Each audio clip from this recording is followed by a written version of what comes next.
ndenge namoni avant namoni ce qui arrive que parmi les candidats nous allons prétendre que nous allons challenger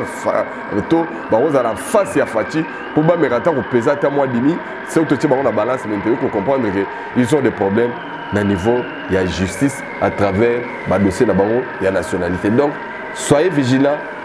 ne soyez pas surpris sur le moment et il y a un alors bakatumbiste nos sambres qui prévenez que votre futur président, votre candidat a lui-même père lui-même Yakoya pour postuler depuis mon aka et comme la matata pour le jour à postuler matata moidi oui bena na seli metala ba tebele sko ba matata moidi sko katumbi ya bula wa bi ngaba wa yembela ngai tulingi de pere de mere atala ki de chez le roi na musika yemoko amibangeli Martin Fayoul bandeko nalobaka makambo oyo tosuki wapi ke nanu namona mutalinga confusion lokola Martin Fayoul te azongi pour l'élection te or mort politique ezali nde pona ye tanana na beti bato alamuka 12 abeti bato eside 12 ye moko ye wana yotia libaya akomono moni nga pena kosala roi Félix Souba le président mais Martin Fayoul yo masu président te po mbalo ba ko sous candidat ko mette premièrement parce que baninga no wana bato ba pusaka yo bato bazalaka na yo bango moko batie mabaya la plupart donc soyez sérieux Moïse toi tie libaya nani Moïse Katumbi atie libaya pour biso déjà tous tozwaki na biso nani oyo Kamere Bemba bah siko dans 5 ans ozala sous nani donc boyeba ke tozozela album ya vérité désir ne remix remix à partir il y a élection oyo boyeba ke Martin Fayoul organise biso album ya sika parce que ça bandi déjà ba répétition. Merci chers internautes, merci bas Congolais, merci Nabana monde entier, merci Ndenge Boza Ebele Kolanda Biso d'abord na profiter d'un moment où lié Rezaki journée moro spéciale na mutumoko kombo na e Biyumbu. Merci d'abord à Zunga na banda ko bino, bon anniversaire na yo Biyumbu le kaki. C'était hier to profiter avec bonne balobara la français mais vaut tard que jamais on to profiter la même occasion pour to peut ça y peut to souhaiter Butukulu ya mbote Ndenge balobara na ki Congo to bana français et joyeux anniversaire, bon anniversaire, Mbotama Elamu Biyu Mbuyi. Alors Junior Kapayapé, merci Nayo pour la misala Nayo et puis réflexion B na gogi ko bosalate. Moi c'est qui toro ya mboro moi c'est à Santo Thomas, maman Niclette donc place à Zali. Toujours près du cœur, hein, donc Nakor, Naker, Nustu, Zesika Morome, donc Robo Sanate, tous les fans, tous les bandimi, tous les bateaux, Balingaka, ma solo, analyse à Saint-Thomas, de loin, vraiment, na Pessibino Bambote, puisque na sepelaka trop na confiance, Bopé Sakangai, Bissekano Sobozwami, Ezala, Ozana, Asie, na Amérique, na Océanie, na Europe, na Afrique, pourquoi pas, partout dans tous les continents du monde. Partout quand vous la vidéo la biso en tout cas totondi au bouton de topesio merci davantage en tout cas les autres solo là ngalabino na ozala mulai mukelelo bolim ça parce que ezali makambo ba ponami namoni ba clôturer dépôt ya ba candidature et ya ba chef de ya ba candidat président de la République plutôt na ba candidat ba chef d'état et le candidat Oyo à mon avis vraiment vous allez en face comme challenger il y a président sortant Félix Antoine Tshisekedi Tshilombo yende toza ko lukameti siko to moniete pourquoi tout le binde wana ba potentiel bateau toza ko mona ke ba ko za la ba adversaire na ye je peux citer les 3 noms mais ndenge na monel déjà ba za na ba problème sérieux bamsu za ba problème na niveau l'état bamsu ba na ba problème na niveau il y a opinion bamsu ba za na ba problème na niveau propre ba famille politique na bango voilà pourquoi toza ko mona ke il y a un danger qui guette na kati ya ba opposition ya pétenenge tozaka ko rappeler na kala ba komi ko bata masima ba discours ya ba circonstances il suffit problème mo ebimi moni ba batami nango mais au fond na bango idée zaté si ce n'est que distiller la haine contre président Félix Antoine Tshisekedi Tshilombo solo ba Fachi Beton oyo ba tebele ba lobi Fachi azana no mengala lobi Fachi azakaka donc voilà c'est ça la nia c'est na biso tozana kati ya umelate tozana kati ya shikatate mais biso lobi netinga na lobi Fachi azakaka. Pourquoi la lobby Fachi Azakaka? très prochainement on a expliqué pourquoi on a besoin Fatia Zakara, mais pour l'instant bato baza ko intéressé ngai ezali ba potentiel candidat ou ya poids pour tout monde ba candidat nen ba candidat mouche ba l'équipe trop plus de vingtaine wana la plupart bazana bango bato yo bazo pesete na ebité soki ba $100 nen na baka bato bede bana bambongo na bango bana ba dollars na bango eza ko sala bango mukusa bazoni ba kabela ngo l'état congolais ba kabela ngo seni vous vous imaginez déjà plus de 20 candidats on est dans les 2 millions de dollars plus de 2 millions de dollars déjà au seni avant dineka bato kita sane le côté mais bato bango moko bazo kabela mais otali to benga ngo nini background ya ba candidat wana otali ancrage na bango na kati ya société congolaise na opinion congolaise na ba électeurs congolais parce que un candidat président de la République on suppose que circonscription na ezali Congo mais surtout mbalo tout ça l'élection na bande ko na biso ndamwa diaspora et kati sikutu ba mboka mususu est-ce que oza mutu moko za censé d'abord oyebana. Et na moni yango na bato tozaki kolobela ba candidat député yo za candidat député mais na balabala na bino kutu yo za la kabayibi na bango yote mais ozo prétendre na circonscription moko boy ba élire yo c'est la même chose tout monde ba candidat ebele désolé pour na yango na bientôt na tanga quelques combo komona ba vraiment baza ba point mouche ba point naine. Donc, du genre, c'est Tikikuni quoi. Et ayo kapeta ili susu, maman oyo, il faut que ayo susu mère, mais bah $100 beaucoup kabelebela ba gente ba sala tabakop vraiment. Bino, bon on va kabelaka l'état comme l'église va te baser la offrande dans ba dim na ba ça, na ba pasteur ben nini. Vraiment, ça fait au moins 2 à 300 000 tout le monde besoin dépenser. Et je ne sais pas pourquoi vous les faites, et ça fait très mal quand même aux Congolais. Batubeli baby qui Congo Zamboka ya pas si batubeli ba souffraka, mais bazo mon abi donné bo $100 réel que là na américain. Quand ça fait comment chaque fois boya na ba $100 na bino boya brader en rabou. C'est curieux quand même. Batubeli la moni ba kombo moko boyo tali obi na ye mais ba cheko mbambalo ba ina bango te ba bateli mbongo baboy ko dépenser ngo baza pe mo ebele ou baboy na bango mbalo yo ya ko sakana mais na kamona pasteur ngala si ba courage za na mboko Dieu m'a dit pasteur ngala si oyebier mo boye na bombi na maloba po tato ko bon moni olobi na basali ya nzambe soki ndenge mais ça fait honte siko ba ndimino wana tango kata na élection pour zona yote toi même ti oyeyo moko ozoko sela nzambe ya bato makambo moni ka vous comprenez peut-être que non nzamba lo barasu boyete ouvertement siko beaucoup vous l'utilisez dans vos bêtises buzo banoka boyeka kono Dieu m'a dit que c'est moi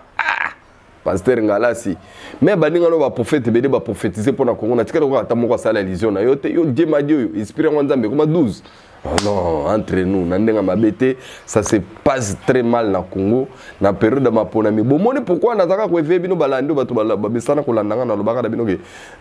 bo s'attendre le roi to côté période de l'élection, lokuté ko ya façon tout ba ventirer ba ko paraître ba la bino toutes sortes à masolo. Mais ce qui bo sali constamment ko boye na ba masolo ba on tout temps bazoya bagage plein et tondi kaka ya haine sur la personne à Félix Tshisekedi. Oui, pour nanine parce qu'il dérange tellement. Maintenant, il y a na quelques candidats na celle constatant na bang na bino que les na candidats musu nazo constater que bazana ba problème na opinion, bana ba problème na ba parti na bango et pourtant na ko sa ba ko za ba adversaire mbala moko ya chef de l'état mais ça pose problème. Nazuna nous candidat oyo azakala mwasi na ye moko paza nationalité du thèse à la personne à Moïse Katumbi. Puisque Moïse Katumbi tu as que la nationalité de thèse, mais bisogno sur les Congolais, tu as que Moïse Katumbi, papa n'a pas Congolais, papa n'a pas juif. C'est que tu conseilles mutu makamuto, yemoko beaucoup tu as na vidéo bela zolo bango, na ba documentaire bela lo bakango avantarango, tu as mis comme ça rappelle papa ngo bakunda wapi na Israël. Donc c'est sa juste valeur que tu dis, c'est un étranger mais transformé en Congolais, mais il veut devenir même président de la République et Kakapazana, Azoka qui juif ça là, est-ce que moi si naé, Aza burundaise, Maman Karine. Tout est burundaise. Maintenant, et là on a eu les Andengeni. Hier, qui Congolais, les Liboso, série, Kabila, Nabakop, Nabawana, au monier pas rappelé à Kabila Joseph qui yo peut être en Tanzanie, à la carte citoyenne à Zaïre. N'engue mon copain, Kabila pas Betara et Mosinzo, Tokakabana, Wenge Babenga 12. Donc, hier, tant on a tamboué mwamba ministre de la justice a retiré la nationalité. Or, la procédure légale, n'engazonga awawa, n'engazonga passeport congolais,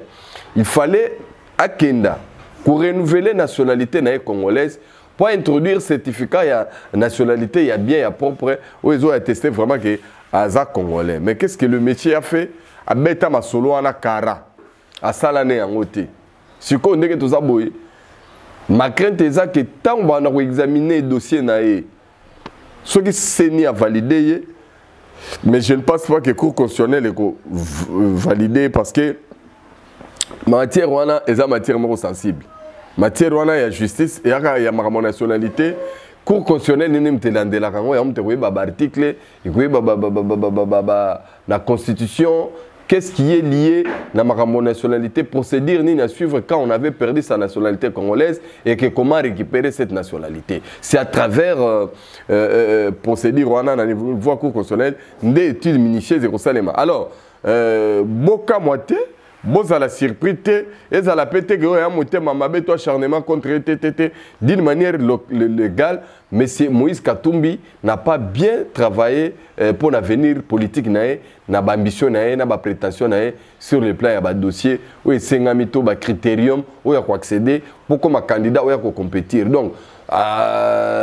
jusque là dans la présomption naé innocence de la justice tant que nous cour constitutionnel et bien c'est sur liste définitive mais moi je crois que et donc on est quoi qui rattraper nous qui était aux ala invalider et tant Moïse Katumbi aux ala invalider bah graissement de dai ko banda bah te belé église catholique te bi ka ko telema bah profiter bah ko ya mais te prévenir déjà que dossier na déjà eza na moi bah kokoso na kati au bon mona ki dès l'entrée du jeu ça que biso tolo ba to belé la ba mo ka am premier jour bah qui pour poser candidature na bah ki ba biso que balobi na biso dossier za complet toujours dépêcher mutu na Lubumbashi pas que ne koyela biso ango ba vérifier na aéroport ata avion moko tikala ko matate lobi na ngono dossier comme complet so ça que on a kikoswe so ezaki na semanda ko so bele kaka ndenge nini biso na bino to ebite mais mutu aza na liste ya komona côté biso to komona te wana ezali yeseni na cour constitutionnelle lorsque ba ko traiter ba dossier pe ba ko bimisela biso mais ngai ndenge na lobi na moni avant na moni ce qui arrive que parmi les candidats, nous allons prétendre que nous allons challenger en face à Fati pour que nous peser à moi demi. C'est tout ce la balance maintenant pour comprendre qu'ils ont des problèmes au niveau de la justice à travers le dossier de la nationalité. Donc, soyez vigilants, ne soyez pas surpris sur le moment et Yandengewana. Alors, Katumbi, c'était l'ensemble des Alam qui était prévenez que votre futur président, votre candidat a lui-même, père lui-même, Yakoya, qui postulé depuis mon aka et où est comme la matata en pognon jour à postulé, bah yembele pena matata mouibi, ouais pena na seni mais tala ba te bedes ko ba matata mouibi sko Katumbi ya boulan wa be nga ba wa yembele ngai tolingi de pere de mere atala ki de chez le rwanda na musika yemoko ami bangeli wana côté juridique. Côté opinion, na kati ya ndaku ya parti ensemble ya Katumbi na ebisaka bino ke Katumbi ya somba kande ba président ba parti na bango. Mais la frustration de plus en plus bandi koya parce que mutu batie porte-parole à remplacement ya Sherbe Okende. Ya zane na parti politique ta utekina mamba mouvement citoyen ba moko porte-parole. Bon ba président o bayara na ba parti na ba na ambition ba discuter ba expliquer ba yekokota ke Moïse Katumbi va beta biso 12. Donc ba comprendre. Kotoyo ba Jakindala baza prêt à reventrer les beaux. Pour qu'on ait d'ailleurs écoute ça Tumbaki ba recruter Jakindala ka yemo comme ba recruter plus de 70 mètres sportifs. Faut pas bengana faut so ndenge nini.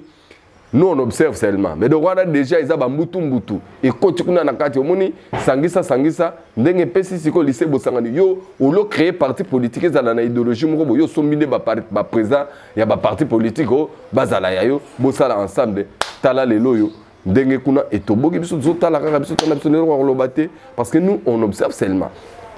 Yaki Moïse Katumbi ta on a roya siko yo na nani Martin Fayulu. Ah, bandeko, na lobaka makambo yo. To soki wapi ke nanu na mona mutalinga confusion lokola Martin Fayulu te. Azongi pon élection te. Or mort politique ezalinde ponaye. Talana na beti bato ala muka 12. abeti bato décidé 12 ye moko ye wana ero libaya akomi no moni ngapela ko sala ko Félix président mais Martin Fayulu ko sous président te pomba ba ko sous candidat ko mais premièrement parce que baninga no wana bato ba poussaka yo bato bazalaka na yo bango moko ba tie mabaya la plupart donc soyez sérieux Moïse to tie libaya nani Moïse Katumbi a tie libaya pour biso déjà tout ce na biso nani oyo Kamere Bemba bah c'est quoi dans 5 ans vous allez sous nani donc boye baké tozo c'est l'album il y a vérité désir ne remix remix à partir il y a élection oyo boye baké Martin Fayulu bim sebso album ya sika parce que ça bandi déjà ba répétition na ba quelques mboka ozo kende déjà ko sala ba répétition ndenge na ko distiller haine ndenge na ko diviser ba congolais ndenge na ko tsa sous haine davantage mais yambala oyo Martin Fayulu sera confondu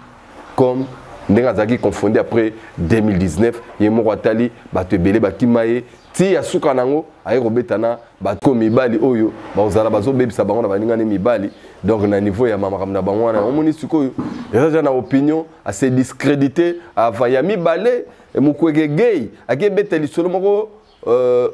ye aya na Congo il y a 40 ans à travailler na Congo ça na Congo sikoyo actuellement ça na 68 ans bato batuni bato bele ba kotuna te sikoyo na 28 ans docteur Denis Mukwege elekela ki wapi et puis toke découvrir pe poste non na ezali Mukwege gere donc Mukwege gere abomba alinga kate bato ba monango po bato ba kotimela siko congolais pe kirie ake monango na minute babambiye qui étranger za Burundi ezolo bama ezo tambola mais avant ezana mama moko apparaîtra quand la vidéo ya monsieur aza na opinion malamu te na kati ya société par rapport ya biloko na yoana alors azo ko décrédibiliser azo ko discréditer et ya onde zo sala sko force ya kotala ke ndeko oyo bato fala ba il a biso discours moi bien mais déjà opinion rejeté bango d'avance hein on sentir hein wazana ba problème maintenant na ba discours na bango bana somo ya ba réalisation fachi ti baoya ba somo wana et puis bango liboma bazoya sko baluka façon ni ba discréditer ye mais total kaka to observer kaka biso total là mais le plus important tokenda na maponami merci na nzambe ndenge na minute discours ya élection fait dans l'inclusif les lois inclusifs tout le monde est dedans et ba volontaire ba miboyeli nzokande Kabila na John Numbi ba préparer kuna bango na FCC na pepereti ko boya na bango babio tu sais que de respecter accord na sote biso moko tozo zo bord na ngi maloba moko John Numbi alobi non monstre oyo biso moto créer biso moto ana capable de détruire bon biso là le 20 décembre surtout ça l'élection tout le monde ndenge ni bazo détruire monstre fachi niveau facha populaire pardon Kasumbale ça ne zaka ba katange fachi yemo akamo abi na yeba kiteke boko ya ebele boye. Bon, la campagne est là, mais on a clôturé. La vidéo na batu baza populaire. Boye bo candidaté que batu na so bana batu belé et que batu ba yo tonda na bana ba carte d'électeur et que batu na pe ba voter. Ke ba ne loko wana parce que zana batu moko ba linga ba ya trafiquer biso ba vidéo ya ndenge ba yambaki bango quelque part. Ordre na minute na biki faire fali pour baba candidater mais so bali ba sala tourner na Congo dans le monde ba vidéo ba plein donc plein wana eza irnete plein ya irne ya différent na plein wana bomona ba tebele bazana muso sa perdre carte muso sa rola kataka kidiba muto nde ba yotonda na bango na meeting yo siko ko lakisa kango ba toko chanter ko mo ba to na popularité ko bangisa bisote ba to ba kozala ebele na irne do muto a voter ye wana nda sali musala nda teli o voix donc ya ole so ba chanter ba to mo boite to mo na ka liboka ba to men to ba représenter bango eloko moko te. Voilà, nous sommes arrivés quand même à la fin. On a présenté des corps plantés. Il y a des candidats qui ont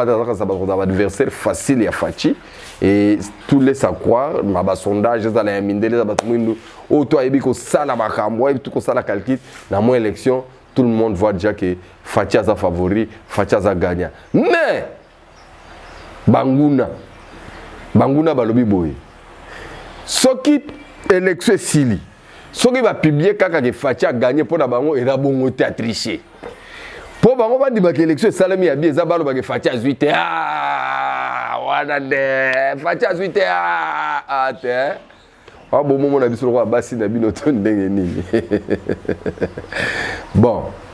tout ce que la nyonso na maboko nzambe moko tranché. Donc à Dieu la gloire et on a recommandé bino ba congolais kaka bolingo Congo na ba congolais mais so communauté kondimate soyez vigilants na komona bino prochainement pour na bête de bino masolo ya Lualaba nazaki na Lualaba ba congolais na yebisi bino ngana moni na Lualaba na robeta ngora la fois prochain ce qui biyumbu ya accordé biso ta puisque na yebi ke bino bokenda ba kayu bobeta libanga to permettre bino bokenda robeta na libanga na bino soki moment ngongi monani en tout cas to ya pour te développer. Merci na yo Biumboui, merci na Junior Kapaya, merci na Rife Kisombe, merci na ba congolais no sur monde entier, merci na madame mon épouse Nicolette et à Santo Thomas toujours. Donc tous allez ensemble tout monani très prochainement la même programme, la même chaîne. Bye bye.